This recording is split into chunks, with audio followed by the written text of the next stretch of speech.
아시다시피 요즘 담임 목사님께서 안식년 중이셔서 저희 부목사들이 지금 돌아가면서 설교한 지가 한 3주차 되는 날입니다.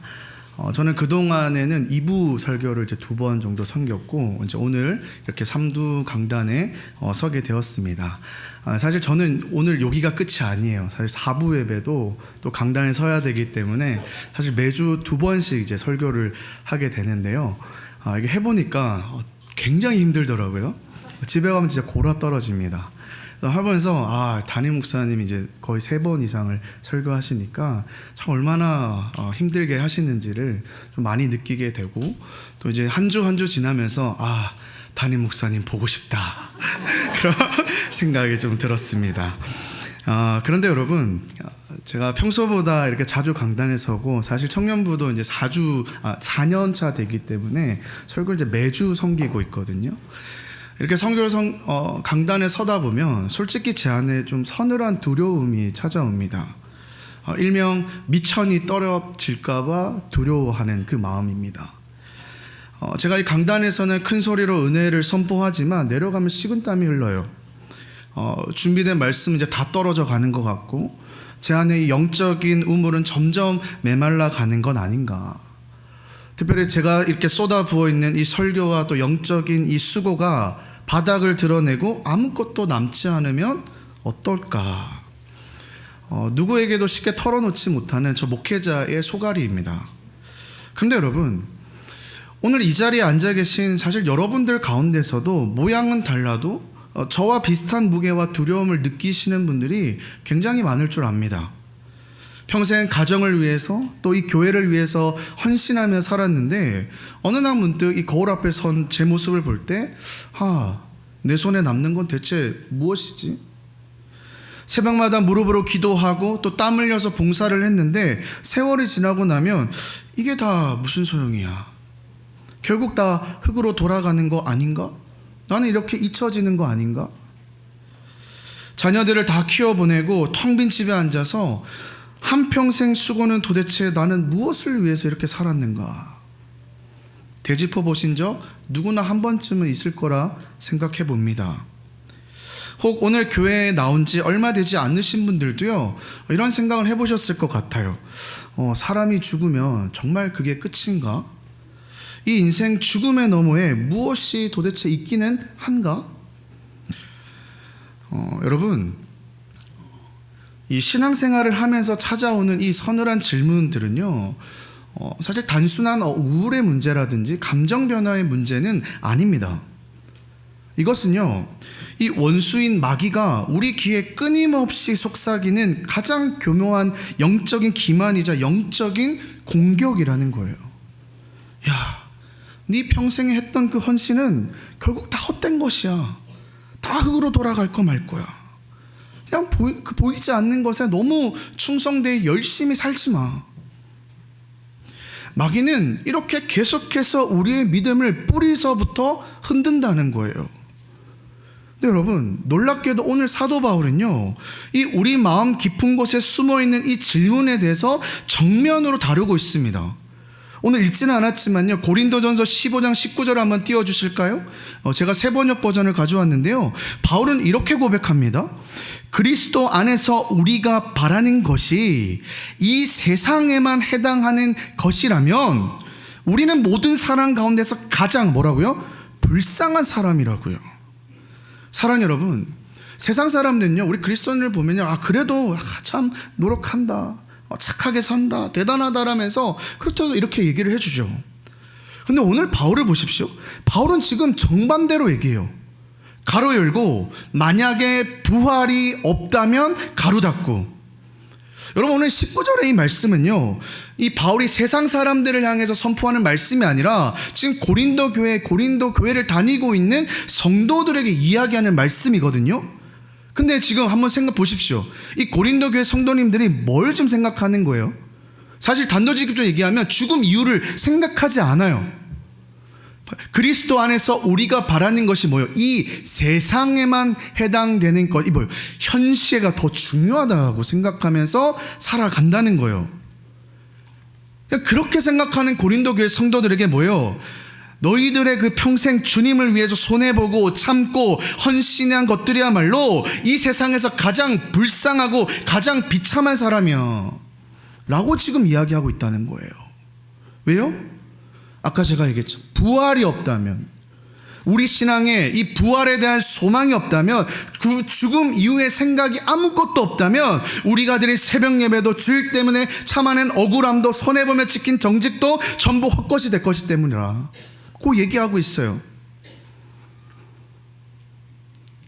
그러니 우리가 이 부활 이유를 생각하지 않으면요, 당연히 시간이 지나면 지날수록 이제 우리의 생이 길어봐야 90, 100년인데 다 왔는데 난 지금 이까지 뭐 했냐, 남은 인생이라도 좀 즐겁게 살자, 이렇게 가버린다는 거예요. 그런데 여러분, 이렇게 모든 것이 헛되다고 여겨지는 바로 그 절망의 벼랑 끝에서 오늘 바울은 단 한마디로 모든 것을 뒤집어 버립니다. 오늘 말씀 20절 한번 보실까요? 20절에 첫머리 뭐라고 되어 있습니까? 그러나 뭐요?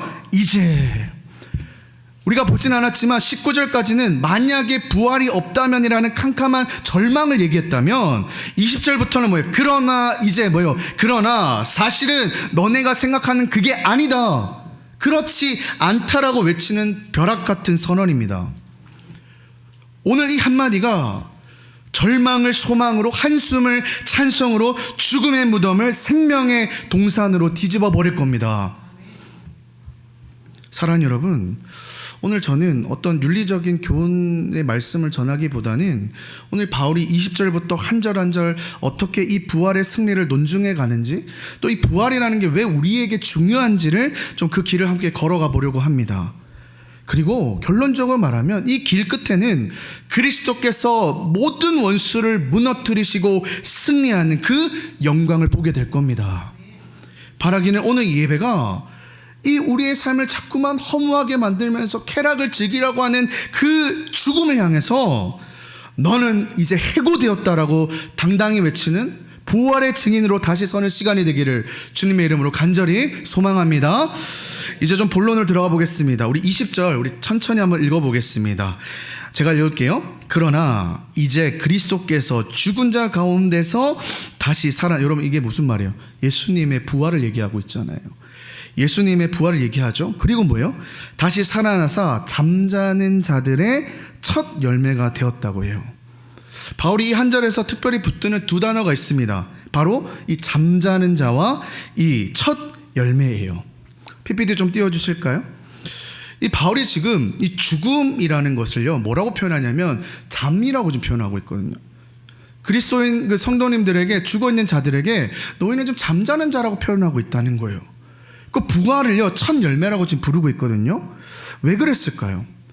오늘 이 짧은 두 단어 안에 오늘 바울이 외치고 싶은 부활의 장엄한 논리가 담겨 있는데, 첫 번째로 볼까요? 이 잠자는 자입니다. 지금 바울이 죽은 성도를 굳이 지금 잠자는 자라고 부르는 거예요. 왜냐하면 여러분 생각해 보십시오. 이 잠이라는 건 뭐예요? 나 이제 죽을 거야, 이제 잠들 거야, 이게 아니잖아요. 잠은 뭐예요? 다음날 아침에 일어날 것을 전제로, 깨어남을 전제로 하는 단어잖아요. 내일 아침을 기대하면서 눕는다는 거예요. 그러니까 이 바울이 죽음을 잠이라고 부를 때 그 말 속엔 뭐예요? 이미 다음에 나올 첫 열매, 즉 죽은 자들도 예수님과 같이 부활할 것이라고 있는 그 보증이 심겨져 있다는 거예요. 사랑하는 여러분, 우리가 먼저 보낸 이 사랑하는 가족들, 또 믿음으로 눈 감은 분들이 표현을 할 때요, 우리가 어법상 끝난 자가 아니라 뭐예요? 잠자는 자로 표현해야 된다는 거예요. 육신의 숨은 비록 멎었을지 모르겠지만 그 영혼은 뭐예요? 이미 주님과 함께 있고요, 그 몸은 부활의 찬란한 아침을 기다린다는 뜻이에요. 목회를 하다 보면 수많은 이제 장례식들을 찾아다니지 않습니까? 참 신기하게도 어떤 장례식은 이 빈수 앞에만 서기만 해도 깊은, 정말 그 깊은 어두움에 그 슬픔을 느낄 때가 있어요. 그 얼굴마다 정말 이별이 영원한 것처럼 좀 막막한 그 절망을 볼 때가 있어요. 그래서 그 슬픔이 너무 깊으니까 저 역시도 함부로 우리 상주들에게 위로의 말을 건네기조차도 참 버거운 그런 장례식이 있죠. 그런데요, 또 어떤 장례식을 가보면요, 분명 사랑하는 사람을 떠나보낸 자리거든요. 근데 정말 그 설명하기가 참 어려운 밝음이 있더라는 거예요.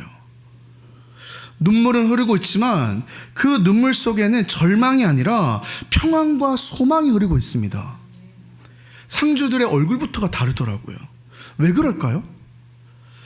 오늘 내가 보내고 있는 그 사랑하는 이가 끝난 것이 아니라 뭐예요? 잠든 것이며 반드시 다시 만날 그 아침이 있었음을 믿었기 때문이죠. 부활의 소망이 있는 이에게 죽음은요, 영원한 작별이 아니라 먼저 가서 그냥 잠드는 것이라는 거예요. 그래서 사실 저는 그래서 아내와 가끔 이제 이런 얘기를 나누거든요. 좀 이상하게 들릴지 모르겠지만 서로의 장례식에 대해서, 장례를 어떻게 치를 것인가에 대해서 이렇게 얘기를 나눌 때가 있습니다.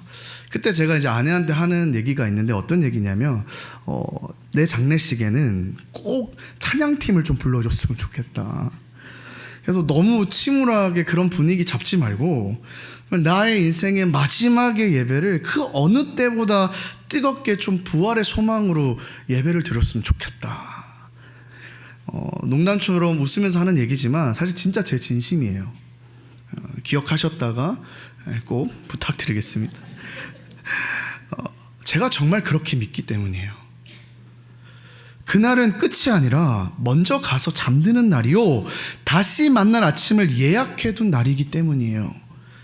사랑하는 여러분, 이 부활의 소망이 오늘 여러분들의 것이 되고 언젠가 사랑하는 이를 먼저 보내는 자리나 우리 자신의 눈을 감는 그 마지막 자리에도 절망이 아닌 다시 만날 아침을 바라보는 사람으로 굳게 서는 저와 여러분 되시기를 주님의 이름으로 간절히 소망합니다. 그러면 누가 이 깊은 잠든 이들을 깨울까요? 그 보증이 바로 오늘 두 번째 단어가 있어요. 바로 첫 열매라는 거예요.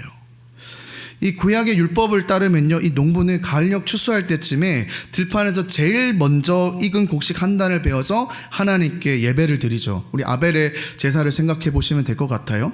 그런데 여러분, 그 첫 단을 바친다는 것은 주님 이거밖에 없습니다, 이게 전부입니다라고 드리는 걸까요? 아니죠. 정반대죠. 이 단과 똑같이 알차고 똑같이 연근 곡식이 저 들판 가득 반드시 따라올 것입니다 라고 하는 고백이에요. 첫 이삭의 한 단은 곧 들이닥칠 거대한 추수 전체를 손에 쥐고 흔드는 약속이라는 거예요. 여러분, 이거예요. 예수님의 부활은 단지 2000년 전에 한 사람에게만 일어난 신비한 기적이 아닙니다. 예수님이 첫 열매로 부활하셨다는 것은요, 그 뒤를 이어서 그분과 똑같은 영광의 몸으로 부활할 수많은 알곡들, 거대한 추수가 반드시 뒤따른다는 하나님의 강력한 보증이라는 거예요. 여러분, 그 추수의 곡식이 누구입니까? 바로 그분을 따르고 있는 우리 성도, 그리스도인. 그럼 여러분, 예수님이 사셨으면 우리도 반드시 삽니다. 이게 우리의 희망사항이 아니에요. 하나님이 첫 열매로 도장 찍어서 보증하신 약속이라는 거예요. 근데 여기서 한 가지 질문이 듭니다. 아니, 예수님 한 분이 부활하신 것이 어떻게 나의 이 부활을 보증한다는 말입니까? 그분은 그분이고 나는 나 아닙니까? 바로 그 질문에 바울이 22절에 이렇게 얘기를 합니다. 22절 보시면요, 바울이 이 두 사람을 나란히 세우거든요. 우리 22절 같이 읽어보겠습니다. 시작. 아담 안에서 모든 사람이 죽은 것 같이 그리스도 안에서 모든 사람이 삶을 얻으리라. 여기 지금 뭐라고 되어 있습니까? 아담 안에서가 나오고 그리스도 안에서가 나옵니다. 이게 열쇠예요. 성경은요, 수많은 그 인류들을 수십억 명을 막 개인적으로 파편화시켜서 개인으로 보지 않아요. 오직 두 개의 줄인데 두 명의 대표로만 보는 겁니다. 이미 PPT 넘겨주실까요? 하나는 아담의 줄이고요, 또 하나는 뭐예요? 그리스도의 줄이라는 거예요. 이걸 너무 좀 어렵게 생각하진 않으셨으면 좋겠어요. 우리 삶에도 이런 거 참 많지 않습니까? 회사 대표 한 사람이 계약서를 잘못 서명하면요, 그 회사 전체 직원들이 다 고생을 합니다.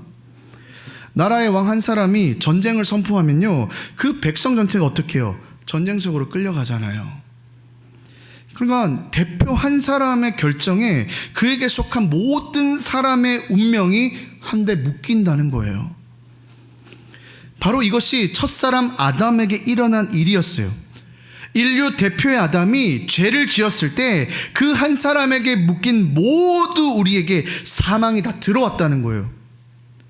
우리 각자가 어떤 큰 잘못을 저질러서가 아니라 이 아담이라는 대표줄에 태어날 때부터 묶여 있었기 때문에, 그래서 우리는 누구도 예외 없이 늙고 병들고 죽을 수밖에 없는 것이죠. 이게 아담 안에서의 현실입니다.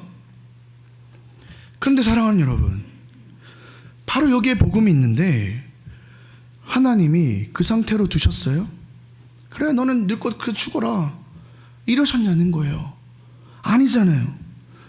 하나님께서 그 상태에 있는 우리를 향하여서 새로운 대표 한 분을 세우셨는데 바로 누굽니까? 마지막 아담이고 둘째 사람이신 예수 그리스도라는 거예요. 그분이 우리를 위해서 대신 죽으시고 사흘 만에 그 죽음을 깨뜨리고 뭐 하셨어요? 부활하셨다는 거예요. 그래서 이제 이 그리스도의 줄로 옮겨선 사람은요, 그 대표 한 분이 이루신 그 부활의 통째로 묶여가지고 영원한 생명을 얻게 된다는 거예요. 첫 대표 아담이 우리를 이 죽음의 늪에 묶어버렸다면 마지막 대표이신 그리스도는 우리를 부활의 생명줄에 묶으신 겁니다. 그러니까 영적인 국적이 바뀌어버린 거예요. 이 사망이 다스리던 이 옛나라에서 그리스도가 왕이 되신 생명의 나라로 소속이 옮겨졌다는 거예요. 여러분, 이거는요, 하나님께서 직접 친히 정하시고 완성하신 굳건한 은혜의 약속이에요. 나의 감정이나 어떤 상황의 기복에 따라서 이리저리 흔들리는 썩은 동아줄이 아니에요. 그러니까 내가 기분이 안 좋다고 해가지고 부활이 사라지는 것 같아, 이게 아니라고요. 오늘 성령님께서 주시는 그 믿음으로 그 줄에 서 계신다면 여러분의 행위나 어떠함과 상관없이 영원한 생명은 이미 완벽하게 보장됩니다. 그래서 여러분, 핵심은 이거예요. 내가 얼마나 도덕적으로 훌륭한 사람이냐가 아니라, 내가 얼마나 신앙의 연륜이 깊느냐가 아니라, 오직 뭐예요? 내가 이 예수 그리스도의 줄에 서 있느냐. 여러분, 어디에 서 계십니까? 아담의 줄이십니까? 아니면 그리스도의 줄에 계십니까? 오늘 처음 나오신 분이든 수십 년의 신앙의 연륜을 가진 분들은 다 똑같아요. 성령님께서 여러분들이 허락하신 그 믿음으로 말미암아 예수 그리스도께 연합한 자는 그 즉시 부활의 대열에 편입되는 것입니다. 그래서 보십시오. 22절을 다시 한번 보시면요, 그 뒷부분에 뭐라고 하냐면 그리스도 안에서 모든 사람이 삶을 뭐라고 해요? 얻으리라고 되어 있어요. 그러니까 애쓰고 내가 쟁취해서 얻는 그런 능동이 아니라 오직 은혜로 주어진다, 받는다라는 수동태예요. 사망을 정복하신 그리스도께서 그 나라 백성된 자들에게 거저 입혀주시는 선물이에요. 그러니 이 부활은 뭐예요? 여러분들이 붙드는 게 아니라 그리스도께서 여러분들을 붙들고 계신 겁니다.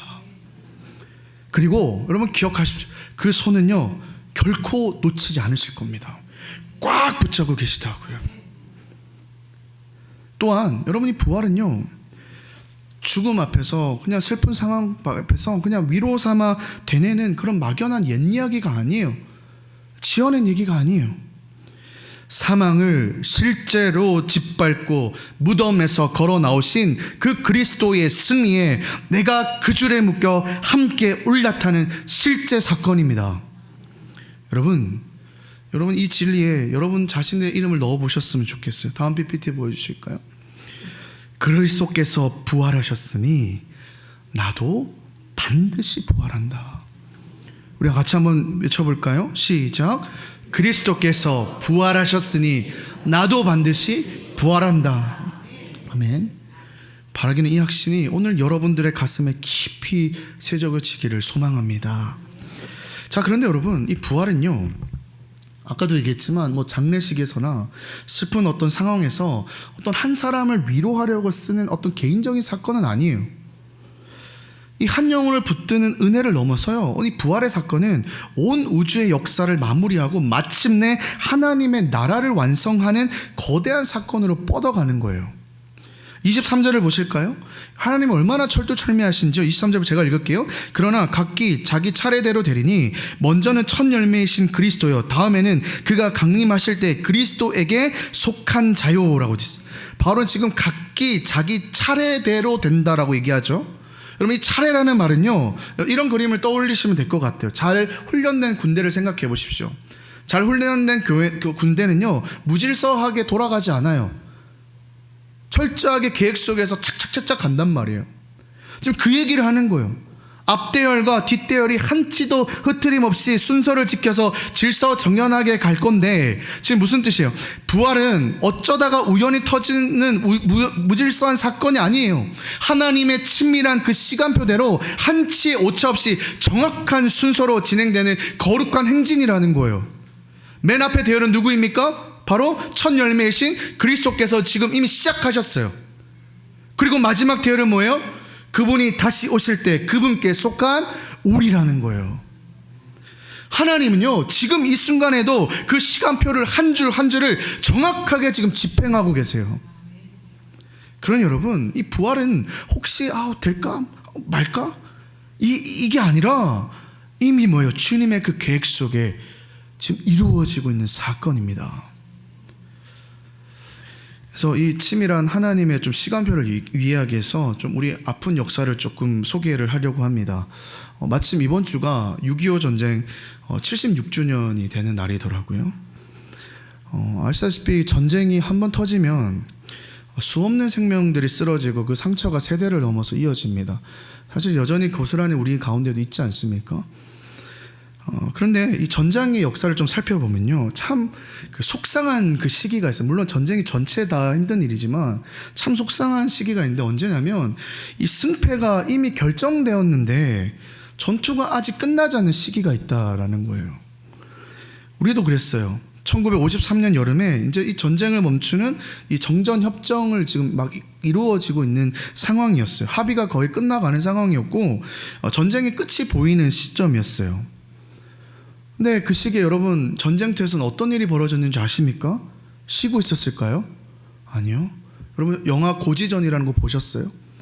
그 택장에서 그렇게 회의하는 중간에도요, 계속해서 이 남한과 북한이 뭐예요? 이 휴전선을 더 벌려보고자, 이 고지전이라고 하잖아요. 백마고지, 이런 되게 유명하다고 하면 안 되죠. 가슴 아픈 역사들이 너무 많이 남겨져 있어요. 그러니까 승부의 큰 그림은 이미 기울었는데 정작 뭐예요? 이 협정의 도장을 찍기 전까지 가장 처절한 잔여 전투들이 남아 있었다는 거예요. 사랑하는 여러분, 우리 역사의 아픈 전쟁은 사실 완전한 승리는 아니고 휴전으로 멈춰버렸죠. 그런데요, 우리가 속한 이 영적 전쟁은 다릅니다. 만왕의 왕이신 예수님께서 친히 치르신 이 전쟁에는요, 결코 적당한 타협이나 휴전이 없습니다. 오직 완전하고 영원한 승리가 있을 뿐이에요. 지금 사진을 띄워놨는데요, 제가 왜 전쟁 얘기를 했냐면, 이 그리스도의 십자가와 부활이 바로 이 사망 권세를 완전히 짓밟고 승패를 끝내버리는 이 격정의 승리의 날을 얘기해요. 이 D-Day인 거예요. 부활의 날이. 그날 빈무덤 안에서 사망과 사탄의 패배는요, 이미 확정된 일이라고요. 그런데 우리는 뭐예요? 아직 그 승리가 온 세상에 선포될 완전한 종전일이 먼저 주님 오시는 그 날이, 그 사이를 지금 통과하고 있다는 거예요. 두 사이를 살고 있는 거죠. 어떤 사이? 한쪽 끝에는 이미 승리가 확정된 그날의 그 부활의 아침이 있는 거고, 다른 한쪽 끝에는 뭐예요? 그 승리가 온 세상에 완전히 드러날 곧 주님이 다시 오시고 하나님 나라가 펼쳐질 그 날 사이를 우리가 살고 있는 것이죠. 하나님의 나라는 이 두 날짜 사이에서 이미 시작되었지만 아직 다 완성되지 않은 채 자라나고 있어요. 씨앗은 심겨졌지만 뿌리는 이미 내려진 거죠. 다만 뭐요? 그 나무가 온 들판을 뒤덮을 그날을 향해서 지금도 한 뼘씩 한 뼘씩 자라가고 있다는 거예요. 우리는 그 시간을 사이를 살아가고 있는 거죠. 그러니까 여전히 우리 삶에는 질병이 있을 수도 있고 고난이 있을 수도 있고 또 사랑하는 이를 떠나보내는 슬픔이 있을 수도 있습니다. 그러나 여러분 똑똑히 기억하십시오. 승패는 이미 빈무덤에서 끝났어요. 그러니까 지금 우리가 겪고 있는 이 고난은요, 이 승리한 전쟁에 아까 전쟁 버텼던 것처럼 잔여 전쟁이라는 거예요. 남아있는 전쟁이라는 거예요. 이미 패배한 이 적군이 물러가면서 어떻게 해요? 그냥 물러갈 수 없으니까 발악을 하는 거예요. 그러니까 여러분, 우리가 이 마지막 시대를 살아가면서 이 마지막으로 지금 발악하고 있는 이 사단의 속삭임에 넘어가면 되겠습니까? 안 되겠습니까? 그럼 또 우리가 이렇게 질문할 것 같아요. 아니 그러면 그래 좋다. 우리가 중간 사이를 살아가고 있고 이렇게 치열하게 전쟁을 하고 있는데 도대체 예수님은 뭐 하셨냐는 거예요. 25절에 이렇게 대답합니다. 25절 보실까요? 그가 모든 원수를 그 발 아래 둘 때까지 반드시 뭐 한다고요? 왕노릇 한대요. 이 왕노릇 한다는 게 중요합니다. 이건 시편 110편의 약속이 성취된 건데요. 우리 같이 한번 읽어볼까요? 시작.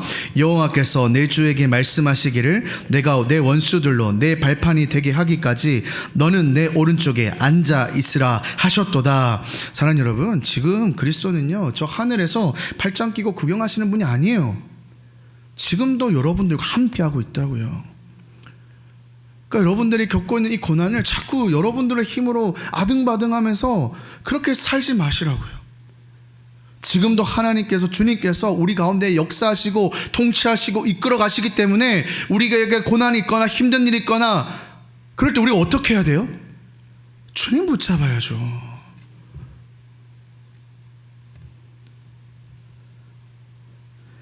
바로 이 순간에도 모든 원수를 하나하나 발 아래 굴복시키면서 친히 왕으로서 통치하고 계신다고요.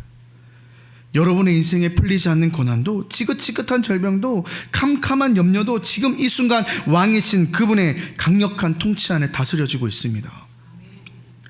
그리고 그 왕의 통치가 향하는 최종 목적지가 여기 있어요. 24절 보실까요? 우리 24절도 같이 읽겠습니다. 시작. 그 후에는 마지막이니 그가 모든 통치와 모든 권세와 능력을 멸하시고 나라를 아버지 하나님께 바칠 때라. 아멘. 역사는요 정처 없이 흘러가다가 끝나지 않아요. 모든 대적이 무너질 거고요, 마침내 하나님 그리스도께서 그 완성된 나라를 아버지 하나님께 바치는 그날을 향해 한치도 흔들림 없이 나아가고 있습니다. 여러분, 그 역사와 함께하고 있는 거예요. 이 역사의 종착지가 어디예요? 하나님의 완성된 나라라는 거예요. 그리고 오늘 제목이죠. 마침내 그 영광의 날에 맨 마지막에 굴복할 원수가 누구인지 아십니까? 26절 우리 같이 한번 볼까요? 이것도 같이 읽겠습니다. 시작. 맨 나중에 멸망받을 원수는 뭐예요? 사망이라고요. 여기 멸망받을 말에 참 통쾌합니다. 단순히 죽인다는 말이 아니라 그 힘을 완전히 빼앗아서 무기력하게 만들고 그 직책을 박탈해서 영영 일자리에서 쫓아낸다는 뜻이에요. 마치 우리가 공동체 성경에 욥기를 하고 있더라고요. 욥기에서 하나님이 이 사단에게 권한을 주잖아요. 그 권한을 어떻게 해요? 이제 다 뺏어버리는 거예요. 사단은 그 권한을 가지고 굉장히 교만했을 거예요. 그래, 내가 이 세상 내가 한번 통치해볼게. 하나님 뒤에서 뭐예요? 그것도 내가 준 거야. 다 뺏어버리는 거예요. 여러분, 사망이 얼마나 그동안 기세등등한 폭군이었습니까? 인류 역사 내내 이 황제도 부자도 영웅도 예외 없이 모든 사람을 벌벌 떨게 한 게 이 최후의 권력자였어요. 그 앞에서 큰 소리 칠 수 있는 사람은요 단 한 명도 없었습니다. 그런데 이 부활의 왕께서 그 폭군 사망에게 지금 해고 통지서를 던지신 거야. 너의 시대는 이제 끝났어. 너는 이제 더 이상 내 백성의 주인이 아니야. 그것도 자기가 착각한 거죠. 이제 짐 싸, 이제 나가. 근데 여러분, 이게요, 한 폭군의 퇴장으로 끝나는 얘기가 아니에요. 이제 그가 물러나고 사망이 다스리던 이 옛시대가 지나가고 이제 뭐요? 그리스도가 왕이 되신 새 나라가 들어서는 이 정권 교체의 선언이라는 거예요. 여러분, 이제는 사망이 우리의 영원한 주인이 아닙니다. 우리를 영원히 붙잡아둘 종신 권력자 아닙니다. 그냥 하나님의 계획 속에 정해진 그날에 이제 뭐 짐을 싸가지고 영원히 쫓겨날 시한부 폭군일 뿐이에요. 여러분, 존재를 정확하게 인식하셔야 돼요. 우리가 벌벌벌 떨 애가 아니라고요. 그러므로 우리 믿는 자에게 죽음은 이제 모든 것이 끝나는 영원한 멸망이 아니라 찬란한 아침이 보장되는 평안한 잠이 된 것이죠. 사랑하는 여러분, 사망은 이미 해고되었습니다. 이 통쾌한 선언이 오늘 여러분들의 흔들리지 않는 믿음과 소망이 되기를 소망합니다. 자, 끝으로요, 이 바울은 이 웅장한 이 부활의 신앙을요 그냥 하늘에 묶어두지 않아요. 이제 이거를 땅 가운데 가져와서 그러면 오늘 살아가는 우리는 어떻게 살아갈 거야를 묻고 있습니다. 여러분, 이 부활이라는 건요 그냥 주일 예배당에 갇혀있는 어떤 교리적인 문제가 아니라 우리의 치열한 이 월요일 아침을 살아내는 능력이 되어야 돼요. 그래서 바울이 이 말씀을 전하면서 먼저 자신의 삶을 이 말씀을 증언을 하는데 32절 보실까요? 이렇게 얘기합니다. 32절입니다. 내가 사람의 방법으로 에베소에서 맹수와 더불어 싸웠다면 내게 무슨 유익이 있으리요? 그러니까 여기서 말하는 맹수는 실제 맹수가 아니라 바울을 죽이려고 달려든 그 폭도들, 그러니까 짐승처럼 맹렬했던 그 바울을 향한 핍박을 얘기해요. 여러분 아시다시피 사도행전 보십시오. 이 바울이 이 복음 때문에 얼마나 힘들었어요. 죽을 위기를 한 번도 아니고 두 번도 아니고 수십 번을 당했던 게 바울이에요. 근데 그 와중에 바울이 뭐라고 고백한 줄 아세요? 31절에 뭐라고 되어 있어요? 나는 날마다 죽는다고요. 그러니까 여러분, 우리가 이 부활의 렌즈로 바울을 보지 않잖아요. 그러면 이거는 정말 미친 행동이에요. 죄송합니다. 말이 안 되는 행동이잖아요. 살아있는 동안에 즐기기도 바쁜데 이 복음이라는 것 때문에 목숨을 걸까 하지. 이게 말이 되냐고요. 왜 그랬을까요? 앞서 말했던 것처럼 사망이 이미 영원히 해고되었기 때문에 오늘을 그 하루의 손에 얽매이지 않는 삶을 살 수 있었다는 거죠. 부활을 참으로 믿기 때문에 매일 자기의 권리와 안전과 욕심을 십자가에 못 박았다는 거예요. 부활이 없다면요, 이런 삶은요 세상에서 가장 어리석은 일이 될 거예요. 그래서 바울이 뭐라고 합니까? 32절 뒤에 부분 보시면 죽은 자가 다시 살아나지 못한다면 내일 죽을 터이니 먹고 마시자 하리라고 돼 있잖아요. 이게 뭐냐면 이 로마 시대의 원형 경기장 콜로세움 생각해 보십시오. 이 콜로세움의 지하에 갇혀 있는 이 검투사들의 마지막 밤을 지금 이야기하는 거예요. 여러분, 이 검투사들이 다음날 죽을 걸 생각하고 싸우는 사람들이잖아요. 그 전날에 술과 고기를 차려놓고 이렇게 외치는 거예요. 먹고 마시자. 내일이면 우리는 죽는다. 내일이면 끝이다. 부활이 없는 인생이면 참을 이유도 없고요, 거룩할 이유도 없고요, 헌신할 이유도 없습니다. 그냥 내 욕구대로, 내가 원하는 대로, 내 쾌락대로 살아가면 되는 거예요. 근데 여러분, 이 검도사의 외침이 2000년 전 로마에만 있었을까요? 가만히 들여다보면 우리의 삶도 그렇게 멀지 않아요. 이 고단한 한 주를 보내고 한 주말이 되면 아유, 내가 이렇게 힘들게 사는데 이 정도는 좀 누리고 살아야지, 이건 나를 위한 보상이야 라고 하면서 끊임없이 무언가를 중독적으로 사고 또 채우고 즐기고 먹는데 다 써버려요. 손에서는요 이 스마트폰을 놓지 못한 채 내가 날 영혼을 쉬게 만드는 거야 하면서 밤새도록 그냥 이 영상에 빠져가지고 피곤한 줄도 모르고 있는 거예요. 내일을 위해서 잠시 멈추고 기도해야 되는 줄 알면서, 주님을 붙잡아야 되는 줄 알면서도 아이고 피곤한데 오늘은 좀 내 마음대로 좀 쉬고 싶다. 누가 보면 큰 죄는 아니에요. 그냥 내일 일은 내일 걱정하고 오늘 나에게 조금 너그러워지자라는 말 아닙니까? 근데 바울이 뭐예요? 그런 마음을 이렇게 뿌리 깊게 들쳐 올리는 거예요. 그거는 사실은 어차피 내일이면 죽는다는 그 부활을 새까맣게 잊어버린 세상의 정신에서 나온다. 그러니 여러분, 우리는 내일의 죽음을 기다리는 검투사가 아닙니다. 우리에게는 내일이 있고요, 영광스러운 부활의 아침이 있습니다. 우리는 사망이 다스리는 감옥에 갇힌 사형수가 아니라 영원한 나라를 약속받은 그 나라의 존귀한 백성입니다. 그러니까 여러분, 우리는요, 세상이 뭐라도 하든 정반대로 사는 거예요. 오늘 주를 위해 흘린 이 땀방울, 참아낸 이 억울함 하나가, 그리고 손해본 그 헌신 하나가 부활의 그날에 단 한 방울도 빠짐없이 영원한 상급으로 갚아질 것을 믿습니다. 부활을 진정으로 믿는 사람만이 오늘 하루를 거룩하게 손해볼 수 있어요. 그러면서 바울은 마지막으로요, 우리를 향해서 준엄하게 경고를 하거든요. 마지막 말씀인데 33절 34절 보실까요?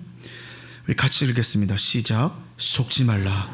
악한 동무들은 선한 행실을 더럽히나니 깨어 의를 행하고 죄를 짓지 말라. 마지막 당부예요. 잘못된 믿음은 잘못된 삶으로 흘러갑니다. 부활을 흐리게 만드는 이 세속의 가치관, 먹고 마시자는 이 정신과 가까이 지내다 보면 우리의 이 거룩의 행실도요, 서서히 더러워져요. 그래서 바울은 마지막으로 이 성도들을 향해서, 우리를 향해서 깨어라라고 얘기하고 있어요. 이 깨어라라는 말이 단순히 졸다가 일어나는 뜻을 얘기하는 게 아니에요. 아까 우리 죽음을 잠이라고 표현했잖아요. 그 잠은 아침이 보장된 평안한 안식입니다. 그러나 여기서 이 깨어라라는 말은 전혀 다른 말이에요. 이 우리 안에 있는 영적인 무기력함과 이 세상의 쾌락에 비틀어졌던 사람이 부활의 찬물을 뒤집어 쓰고 번쩍 제정신을 차리라는 뜻이에요. 우리 옆에 계신 분들과 이렇게 인사해요. 정신 좀 차리십시오. 이제 거의 다 왔습니다. 잠을 깨시라는 얘기였어요. 말씀을 맺겠습니다. 오늘 한 가지 서늘한 질문에서 시작했어요. 평생 새벽을 깨워드린 이 헌신이 결국 흙으로 끝나는 게 아닌가? 내 손에 남은 게 도대체 무엇인가? 19절에 두려운 이 가정이었던 그 부활이 없다면 우리는 가장 불쌍한 사람이라는 질문 앞에서 우리는 잠시 떨었습니다. 근데 오늘 본문은요, 분명히 얘기하고 있어요. 아니라고요. 결코 아니라고요.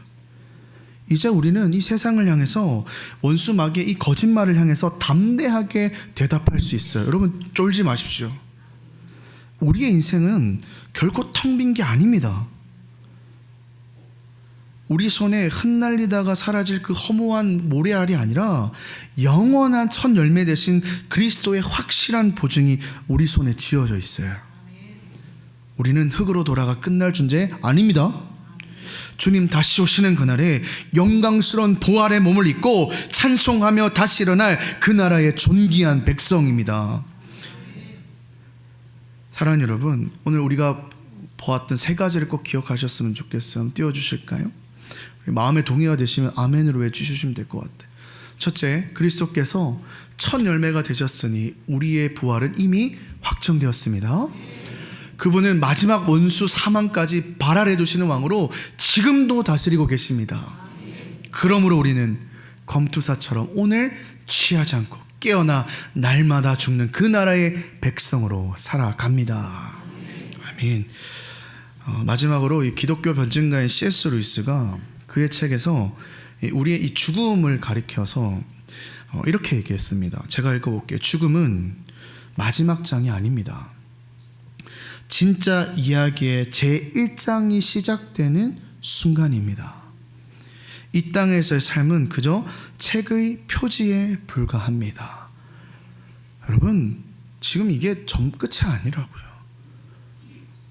표지에 불과하다고요. 그러니까 주님 오시는 그날이 여러분 기대가 되십니까? 우리가 이 세상 속에 살다 보면요, 그걸 다 잊어버려요.